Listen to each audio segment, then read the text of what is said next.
Hello, everyone. Let's go around the Big Ten. It's another interesting week around the conference. We are roughly a week from the playoffs. Bowl games are right around the corner. The coaching carousel starting to turn. And one Big Ten school has already made a change at head coach. Purdue hiring Barry Odom from UNLV recently, just the last couple of days. Replacing Ryan Walters, which was kind of not to tap dance on anyone's grave, but was kind of a disaster of a hire for Purdue after Jeff Braun left for Louisville. So Purdue trying to reset things, reload everything here under Barry Odom. Chip, I mean, what do you think of the hire? UNLV had a good season. His track record at Missouri was like this could go either way. Yeah, I'm kind of surprised to be. I mean, not to be disparaging towards Barry Odom, like you said. I mean, he did a fine job at UNLV. I'm just kind of surprised for two very specific reasons. Number one, Barry Odom kind of traditionally has been, kind of more of an SEC guy. I mean, he was, previously at Missouri. He was a defensive coordinator after he had been let go by Missouri at Arkansas. I'm not sure what kind of familiarity he has within Purdue. And I realize college football just overall is becoming more and more of a national thing, but I just wonder how that's going to play when it comes to recruiting, because, with everything Purdue, the really rough period that they're in right now, let's face it, like they were always going to be up, in an uphill battle, with an in-state rival with Notre Dame, which is, a national power.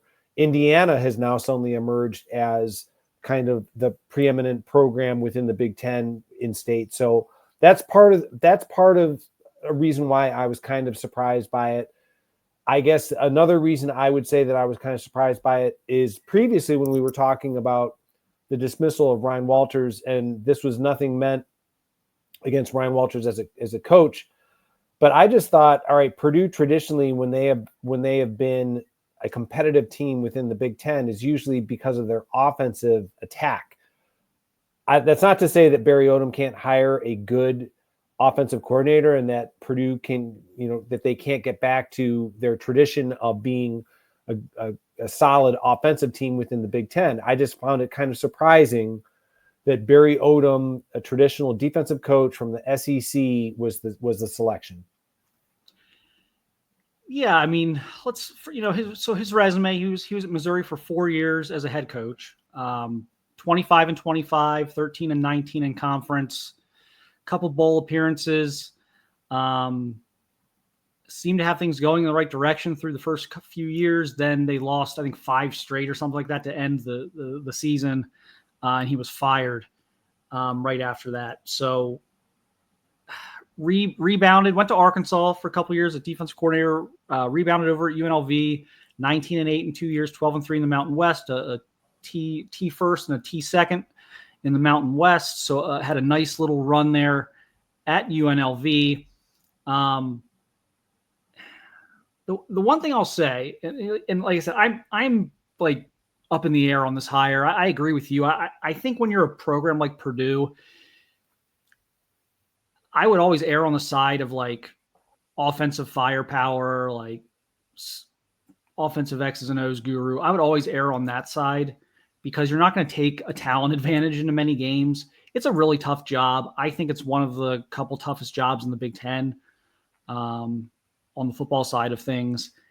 And so with that, there's some questions there. Obviously his tenure at Missouri, which is an easier job than Purdue, was just okay. Wasn't a disaster, but wasn't great. Wasn't, has not done as well did not do as well as the guy he took over for, and the guy who came in after him's done better. So a little bit of concern there at what he'll do at a tougher job in Purdue. But at the same time, like, I think Purdue handled this right in terms of it's an interesting coaching year. A lot of jobs that people thought might be open aren't and probably won't be until next year. A lot of that's buyout related. We've talked about this on this show with Lincoln Riley. The buyout's just too high there for USC to think about doing anything else, despite how bad that seems to be getting as we see them losing really good players to the transfer portal now that the season's over. So that's not getting any better by the day. But, we've talked about like Florida State not being able to get rid of Norvell, even if they wanted to because of that buyout. Billy Napier kind of saved himself here the last month or so of the season at Florida. These are Brian Kelly's probably needs to win something next year at LSU, I would think, but that's another buyout situation. So there's a lot of jobs where the buyout's going to get lower next year. Maybe another year of bad results will, up the urgency from some schools. And so I think a lot of the big jobs will come available next year. So what this offseason is going to be about is those non-power four or those lower to mid-tier power fours that are opening up. And Purdue's obviously one of those. And so they got a head start on this. I think that was smart because I think if they had waited, you start to get into competition with whoever your guy might be, or you have 2 or 3 guys in mind, and you start to have a competition with 5 or 6 other programs, maybe get into a bidding war over the same coaches. I think they moved swiftly, and it feels like they just kind of really zeroed in on Barry Odom. So I will give kind of some credit to them. Now, if this doesn't end up working, they're going to have to answer for that. But I give them some credit for being aggressive and proactive and immediately making the decision and immediately trying to get their guy before the pool of job openings became such that maybe they wouldn't get their guy. I agree with that. And I think another positive for Barry Odom is he has experience. And say what you will, I mean, it's not that he was, again, you cited his 1-loss record at Missouri and what he's done at UNLV. Not that he's had a ton of experience, but in comparison to his predecessor, he has that head coaching experience that Purdue, I'm guessing for this cycle, that's what they were looking for. Like you said, in getting a jump on the competition in the hiring phase and getting somebody who won at, and I'm not saying this to be taking shots at UNLV, a program that, really hasn't done well, throughout the years, that Barry Odom had them playing well in the Mountain West. So like you said, the skepticism is warranted about how well will that translate over into the Big Ten. But I think the experience factor kind of probably must have played a significant aspect or played a significant portion in Purdue's hiring decision of Barry Odom. Yeah, 6 years of head coaching experience, several more years of defensive coordinator experience. So, but still not like an old guy, still young enough that he can have a long tenure at Purdue if he's successful. I think he's only 48. I think he just turned 48, if I'm correct on that. So, yep. Has kind of a good mix of not being a fairly youngish coach, but also having some experience there. So we'll see. The other thing is, look, you can learn, you can get better as a player, you can get better as a coach. I'm sure Barry Odom took some lessons from Missouri and applied those to UNLV. He had success at UNLV. I would argue it's easier to win at UNLV in the Mountain West than it is to win at Purdue in the Big Ten. So that's going to be a really big hurdle as the Big Ten continues to bring in a bunch of money and it becomes kind of an arms race. And you've got Nebraska investing in Iowa and Illinois, and you've got Indiana's going to pour a ton of money into their program. So that in-state is going to be very interesting. Indiana's going to pour a lot of Indiana's got resources. I don't think people realize this because they're not a prominent football program historically, but obviously their basketball program is. And a lot of that money has historically been steered toward basketball and they'll continue to obviously invest heavily in basketball, but there's a lot of investment going on in that football program. So Purdue's gonna have to match that. I think they've done some facility upgrades and stuff like that recently. So, we'll see where this goes, but yeah, it was an interesting hire. But again, I think if nothing else, Purdue kind of got the guy they targeted. So they're going to have to live and die with that decision, and we'll see if it was a good one or not. Big news here on Wednesdays. We're recording this Big Ten 2025 schedule released. I think we had an idea of who the teams were going to be, who's playing who, but the dates and everything else have been released. And so we got a full look at that this afternoon. Obviously, we're not going to sit here and go game by game through the entire thing for I don't think everyone would be like clicking off of our podcast. Exactly. But Chip, I guess some things that stood out to you as you saw the schedule release. Okay, so one thing I will say, and this is, I maybe it's just me as a like somebody that was watching it on the Big Ten Network when they unveiled it, is that I would have preferred the Big Ten Network as they were releasing this. They said, okay, like week 4 or week 5, whatever it might be, not having the dates. So it was kind of like trying to until like everything was officially released, it was kind of difficult to kind of think of, okay, well, where does that fall on the calendar? And I know that, when it comes to, for example, like some teams sometimes are involved in like a week 0 or, whatever it might be. So it was kind of difficult. That being said, putting that to the side, I realize this is going to come across as, probably a jinx or something of this nature. But when I looked at certain teams, I think, for example, a team that really, I think could be having the good fortune of a solid schedule is Nebraska. Just at a glance, looking at Nebraska, and again, I'm not going to bore our listeners and viewers with going through this game by game, but Nebraska, they open up August 30th, and I'm just gonna say it's probably kind of what we refer to as like a neutral site game where they're going to be playing Cincinnati and Lucas Oil Stadium, and then they play Akron and Houston Christian. So they have the benefit of probably starting out 3-0. When you start looking at the rest of their schedule, they get to host Michigan in September. Then they have a week off. Then they get to host Michigan State. They don't leave the state until October 11th when they go to Maryland. So it's entirely possible that Nebraska could be one of these teams that starts out extremely well. By the same token, just kind of 5-1. Yeah, I think. I mean, it's entirely possible. Like I said, I probably jinxed. I probably just jinxed Nebraska. Yeah, I mean, I'm just saying I probably jinxed them. But I think when it comes to we were talking about, like teams that had a solid schedule. I think, we were just talking about, USC and they've got, I think, a very difficult stretch, when it comes to USC. I'm not going to, again, bore with everyone with going through this, but they travel at September to Illinois. And again, you never know, what USC does in the offseason, what Illinois does in the offseason. But again, we talk about that cross-country travel. They have a week off. They're going to be hosting Michigan October 11th. And obviously that game, the results of that earlier this year for USC, there's probably some bitter memories about that. They have to go to Notre Dame. Then they have another week off and they go another cross-country trip to Nebraska. So it's going to be interesting to see if USC, how they respond. And I think probably the toughest schedule that I saw just as a glance, when you hear this for Luke Fickell and Wisconsin, the month of October, they go to Michigan October 4th. They host Iowa October 11th.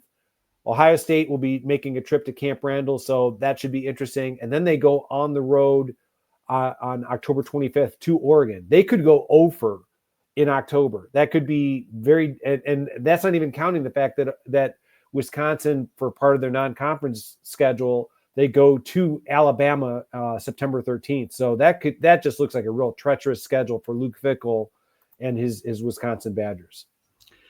Yeah, for two guys who need to have good seasons next year in Lincoln Riley and Luke Fickell, I don't know how well those schedules set up for them. So we'll see kind of how they navigate that. I think USC schedule is really tough. They're probably going to start 4-0, but every game after that, except maybe the home game against Northwestern, is losable. They'll probably be underdogs in several of those games. And that's almost the worst thing. Like the worst thing I think for Lincoln Riley would be to start 4-0 and then finish like 6-6 or something, or 7-5, and just to have it like fall apart at the end. Because that's what seems to get coaches fired, is how they finish more than anything.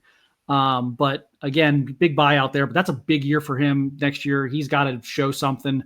Luke Fickell needs to show something. And again, having a road game against Alabama and then having your October be at Michigan, home Iowa, home Ohio State, at Oregon is kind of brutal. And then even Washington comes in November. You get Washington comes in, you're at Indiana, you're home Illinois, and you're at Minnesota. I mean, good grief.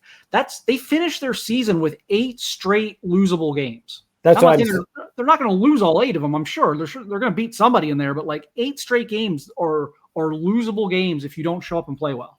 And as we started our recording, I mean, again, we're smack dab in the middle of the transfer portal, and let's face it, Wisconsin, a number of players have already entered the transfer portal. Like probably most notable, for Wisconsin is both of their quarterbacks, Tyler Van Dyke as well as Braden Locke, have entered the transfer portal. Now, again, you never know what Luke Fickell and his coaching staff have in mind. Maybe because I know that they, in terms of they had a freshman quarterback that they redshirted that Wisconsin we never saw, that they recruited Carter Smith, who signed with them.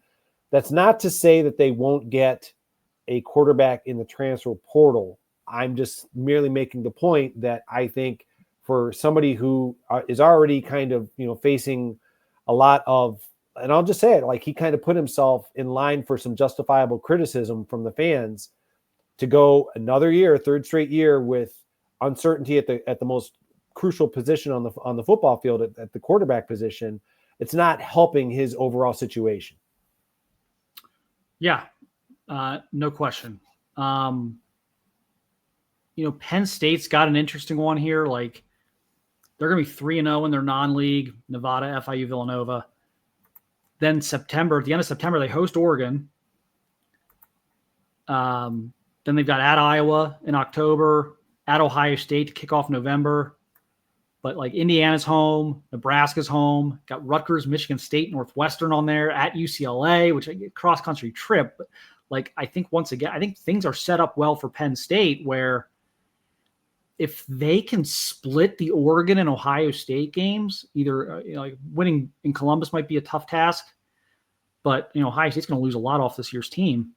But if they could like get Oregon at home at the end of September, I mean, you're looking at a really good path to another 10-11 win playoff season. So that's one that kind of jumps out to me. I think they got a pretty good setup to their schedule, and they don't have any of those like 4-game stretches where it's like, oh my gosh, when are you going to get a break? Like their big games, like they have Oregon, and then like 3 weeks later they're at Iowa, and then a couple weeks after that they're at Ohio State. Like everything is like spread out nicely for them, where it's not like they've got that month of like, yeah, we're going to play Oregon, Iowa, and Ohio State, 3 out of 4 weeks or something like that. It's a pretty good schedule for them. Now we'll see. I think with them, it's going to be like, well, who's coming back for them? They have a lot of guys, I think, have decisions to make, whether it's transfer portal, whether it's NFL, whatever, and kind of see what James Franklin's team is going to actually look like. But that's a schedule that I think, could be favorable as I look at things here. I'm kind of interested to look at Indiana because see if they can kind of look. They got a bit of a break with their schedule this year. They did. That's going to reverse itself in a pretty big way next year. Now they don't have Ohio State now, and they have 3 really.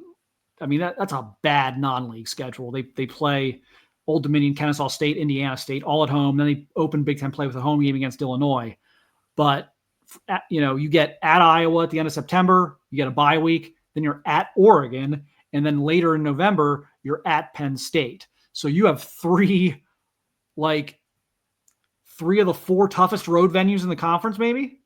Yes. That you're going to be tackling between the end of September and the beginning of November. So, boy, is that going to be tough to go 11-1 again. No, I completely agree. And all credit to Curt Cignetti for the job that he did this year. But one of the things that I'm always interested in is, yes, he did a tremendous job. Nobody, anyone who said, oh yeah, I thought Curt Cignetti was going to have Indiana in the college football playoff. Okay. I was born at night, but not last night. So let's hold on that. But my larger point being is a significant portion of, I think, of Indiana's success was the fact that, yes, the transfer portal, the use of it. However, a lot of those players that he brought from James Madison. Now, I can't sit here and say that I know the eligibility of all of those players, if it's all like a 1-year rental, or if they're going to be there for year 2. But I think in year 2 is always kind of the interesting thing, like the coaches, because we've seen this within the Big Ten. I know that you have, when it comes to, for example, Michigan State a few years ago, they were the poster child of all, like, the transfer portal can work wonders, and then they fall off the map. I'm not sitting here suggesting that that's going to be the case, but to your point, I think, the non-conference in 2025 it is going to be helpful for Indiana. But you mentioned, for example, the game against Illinois. You mentioned the fact that they go to Iowa, they go to Oregon. All these games, I think it's going to be interesting to see if Curt Cignetti can work his magic 2 years in a row. Yeah, it's going to be a challenge for them, but super impressed with Cignetti so far. So see if you can tackle that challenge as well. Another school that's probably, we've talked about a few schools that are looking to have a big year, need to have a big year, or make some type of leap, however you want to word it. And that's Michigan State. I know there's some people already frustrated with the Jonathan Smith hire because no one has patience anymore, but this is kind of a big year for him. You get Western Michigan at home, Youngstown State at home, Boston College at home. Boston College obviously is not a gimme, but then you go at USC, at Nebraska. So you got some tough road venues there. At Indiana is in there. You got Michigan at home. You got at Minnesota, Penn State at home, at Iowa. Like, you don't get Oregon, you don't get Ohio State, but it's still challenging. Like, what do you think we can expect out of a Michigan State team who's going to use the portal a little bit, but also has like a lot of young players, Marsh and Childs at quarterback, and just how do you navigate this one? I mean, I look at the schedule, I'm like, boy, it's like sneaky tough. It's not like, oh my goodness, what did the Big Ten do to these poor guys? Or like the non-conference is like particularly brutal, but like, it's one of those schedules where every week seems like you better show up. Oh, easily. I think the way you described it is being sneaky tough. And this is not to suggest that Michigan State won't be successful within the Big Ten, but I'm always there are certain teams, and Michigan State next year kind of falls under this category, that it's absolutely crucial that they come out of their non-conference with a winning record, if not undefeated record, because like you said, those road trips, the cumulative effect of going on the road, maybe even if they are successful on the road trip, but just the wear and tear on the players, I think that could be that down the stretch could be a challenge. So I completely agree with you when you say that Michigan State fans are understandably kind of impatient, and unfortunately that's just kind of, I think, the nature of college football fans in general, to be impatient. But I think next year, I think a bowl berth is certainly within their grasp. But maybe Jonathan Smith, year 2, the transformation will be, something spectacular. But I think they get to a bowl berth, it's probably going to be, kind of in the lower tier bowl range, just at a glance at that 2025 Big Ten schedule. Finally, let's look at the defending, they'll be the defending Big Ten champs, Oregon. They start out Montana State at home, Then Oklahoma State comes in. They've just apparently agreed to terms with Mike Gundy, right? I think the standoff is over there. I think, but that's finalized now. They've got him back as head coach, but really tough year for Oklahoma State. That's probably looking like a much easier game than when it was scheduled. And then you start out at Northwestern. So like, that's not a big deal. Things get a little sneaky there at the end of September. You host your rival Oregon State, and then you go at Penn State, which is going to be quite an experience for Oregon. They haven't had a chance to experience yet. But then you get a bye week, Indiana at home, Wisconsin at home, at Rutgers. I would say it's relatively easy to navigate for them. Get another bye week at Iowa, then you get home Minnesota, home USC, at Washington. So no Ohio State, no Michigan. You got a couple of challenging road games, but you've also got, you got Rutgers, Northwestern, USC at home, Minnesota at home. Like, this looks like another playoff schedule to me. I agree. I think just based on, and you know this better than anyone, I think just the way that Oregon has recruited over the last few years, the fact that they have waiting in the wings a lot of talented young players, that even though Oregon's going to be losing talent off of this year's team, no matter how it finishes, that they've got a lot of young talent waiting in the wings, probably ready to take that next step and move into starting positions. Like you said, the fact that Ohio State's not on the regular season schedule, we have little to no idea in terms of, like, we talk about USC, like, okay, are they going to be back? The Penn State game, and I'm going to go out on a limb here. I know that the Penn State fans that might be watching this won't be happy about it, but I'm going to predict that is going to be a big noon kickoff, despite all of the desires of Penn State fans for it to be a whiteout at night. That's just the nature of how Fox operates, but that's a topic for another day. So yeah, if I had to sit here and even before the announcement of the 2025 Big Ten schedule, if I had to say, all right, who's the prohibitive favorite going into the 2025 season as Big Ten champion, I would say Oregon certainly fits the bill, because I think the schedule suits nicely, and with the talent that they have on hand, I think Oregon's well positioned to be another playoff team, like you said. Yeah, that looks like a schedule that will get them to the Big Ten championship game at worst, from where I sit. So that's going to set up pretty nicely for them. And yeah, you mentioned Penn State fans wanting that to be a whiteout. Well, I got even worse news, because I think the one team that could maybe save them from getting Big Noon is Ohio State, because Ohio State seems to be the Big Noon darling for Fox, and Ohio State's at Washington that weekend. So the odds of them having a 9 a.m. kickoff in Seattle, right, slim and none. So that is almost certainly going to be Big Noon. So sorry, Penn State fans. I don't know when you will get your whiteout. I'm trying to think. I'm looking through the schedule here real quick. When will they get their whiteout? Would they let them do it on some?